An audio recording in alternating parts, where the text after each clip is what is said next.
You make the craziest faces, man. You want to read them a book, babe? What matters in the end is that they love each other. When we had the boys, of course, they were normal little boys, and just like any other two little babies you'd see, they were, except for being conjoined. I could almost just keep them like this right now, because they're so perfect. They're normal little boys. They're beautiful. They're perfect. They are so funny, and they're happy. They're crazy, crazy. Jadon tries to roll off the bed and drag Anias with them. Anias talks, and my favorite thing is to sit here and hear them talking with each other down the hallway. They talk back and forth, and they say, they're beautiful. Two boys, Jadon and Anias. Jadon is the more rambunctious one. Anias, quiet, inquisitive. He's also had to struggle more. He's really bared the brunt of the burden, I would say. He's got breathing issues and feeding issues, and he has some vision issues, and in the beginning his hearing was off, and he's gone through heart failure, he's had seizures. He has had so much happen in the last year, and it just rolls right off his back. He just keeps on going. Oh, that's nice. I met Nicole and Christian McDonald just days before their twins are to be separated. So 2 days out, how you guys feeling? We're excited. We're excited, and we're anxious to finally have the big day here, and feeling good. Anias and Jadon only know what it's like to be fused together, sharing 1.5 centimeters of their brain tissue. Over the past year, the boys have undergone 3 operations, each procedure clipping more and more blood vessels and separating more and more of the brain. We've gotten to know them, as they are now, and there's always the unknown of how they're going to be after this surgery. Conjoined twins are exceedingly rare, only happening in 1 out of every 200,000 live births. Twins joined at the head, or craniopagus twins, even more uncommon, 1 in 2.5 million. Also, 80% of the twins joined at the head die of medical complications by the age of 2, if not separated. But then separating them is risky and tedious work. Even in the most successful separations, it's not uncommon for one of them to have a deficit. Which is why Nicole and Christian have had to make a decision no parent should ever have to make. How do you work through this in your mind? There was times where I just didn't really want to go there and think about the fact that, one or both of my childs could maybe have a handicap or something like that after this. But I think now I'm at the point where, I do know that is a possibility. And if that's the case, it's not going to change anything. I mean, we're still going to love them. They're our boys. We're going to be a family. We're going to have fun. We're going to laugh together. We're going to do things together. I picture my boys playing soccer in my front yard. They might not play on a team because they're never going to head a ball, but when I see my children, that's how I see them.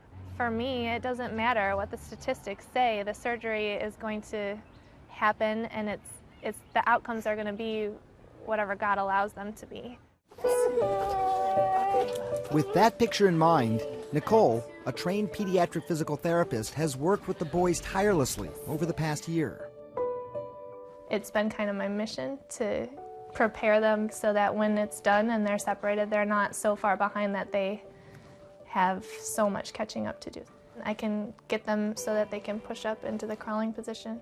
This rain is making my Catching up on milestones for the boys and also for mom and dad.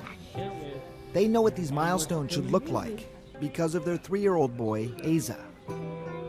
I think, as a father, I guess, with Asa, I was able to just, pick him up. And when he was about their age, 1 year old, you as a dad, you kind of can start roughhousing with him a little bit. Not too rough or nothing, but I miss being able to do that and just being able to hold him, really dying to hold him. The only way now for the boys to be carried 2, 3. Okay, love. is for both Christian and Nicole to each hold one of the boys and then move together in unison. There's nothing harder than watching your child cry and not be able to pick them up. So I can't wait till this time. It doesn't matter how hard it is to hear them cry and react to it in a motherly way is something I'm really excited for. From the day that Nicole learned the fate of her boys, she knew they could be separated, but it hasn't been without sacrifice. Are you super cool? Both Christian and Nicole gave up their jobs and moved their family from Illinois to the Bronx to be close to the boys' surgeon, Dr. James Goodrich, at the Children's Hospital at Montefiore. Hey guys. Hey. Nicole and Christian invited me to meet Anias and Jadon at the hospital just before the separation. And when you meet them, you instantly see their dynamic and very individual personalities. Where do you summon the strength for that? I had to. I heard their heartbeats. They're my babies. And I feel like they're no different than Asa. I want everything for Asa, who's 3. I want him to do everything that he can potentially and possibly do. And I knew I had to do the same for these babies, but just then it would be different. It wasn't finding the right school or the right, friends. This is finding the right doctors and the right places to go and the processes and just knowing it needed to be done to give them a chance. Are you okay? When you were pregnant, you found out you had conjoined twins. Did you have a discussion about whether you wanted to continue the pregnancy? The only reason it came up was because there were some people who had suggested it, and so with that suggestion, it made Christian want to explore all those options and what that would mean, but for me it was never an option. But just as much hope and excitement Nicole has for the future, she also carries a sense of loss. Can you describe what it is specifically that you're grieving for or about?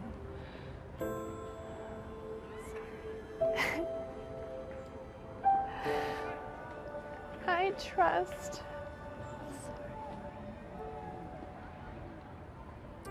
trust that whatever outcome happens is what's meant to happen. And I trust and accept whatever that is. I have given up every anxiety I have to God, but I'm just waiting to see what his answer is. And so for me, when I sing my kids to bed for the last time with them together, which is fun for me, I like to stand right here and they both look at me and they both love to sleep. Ready? You are strong. You are smart. You are happy. I hold Jadon's bottle. I put my arm around Anias and I sing and I pat Anias and I hold this bottle and I just don't know the next day what I'm gonna have. So that's why I'm excited. I've waited for this since May last year. But I'm scared. But not that I'm scared what's gonna happen. I just don't, that I don't know what the answer is to my prayers yet.